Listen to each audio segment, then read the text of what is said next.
క్రికెట్లో దాయాదుల పోరు మామూలుగా ఉండదు. ఇక ఐసీసీ ఈవెంట్లో ఇండియా పాకిస్తాన్ మధ్య మ్యాచ్ అంటే హడావుడి గురించి వేరేగా చెప్పాల్సిన పనే లేదు. అప్పటిదాకా లేని దేశభక్తి చాలా మంది నరాల్లోకి పాకుతుంది.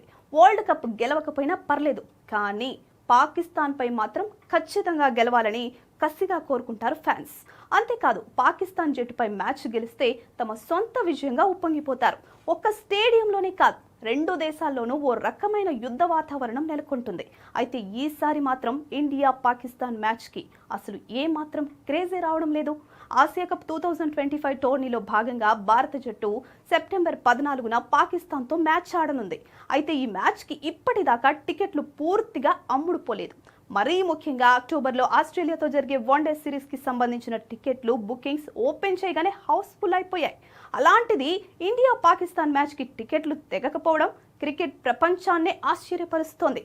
పహల్గామ్ ఉగ్రదాడి తరువాత ఇండియా పాకిస్తాన్ మధ్య సంబంధాలు పూర్తిగా తెగిపోయాయి. పాకిస్తాన్తో ఆసియా కప్, ఐసీసీ మ్యాచ్లు కూడా ఆడకూడదని భారత్లోని చాలా మంది ప్రజలు కోరుకుంటున్నారు.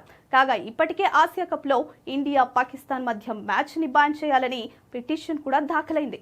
అయితే ఈ మ్యాచ్ని భారత అభిమానులే కాదు, బీసీసీఐ అధికారులు కూడా బాయ్కాట్ చేసినట్లు తెలుస్తోంది. ఇప్పటిదాకా ఈ మ్యాచ్ కోసం ఏ బీసీసీఐ అధికారి కూడా యూఏఈ చేరుకోలేదు. ప్రస్తుతం పరిస్థితులని బీసీసీఐకి వ్యతిరేకంగా ఉండడంతో బోర్డు పెద్దలు కూడా సైలెంట్గా ఉన్నట్లు సమాచారం.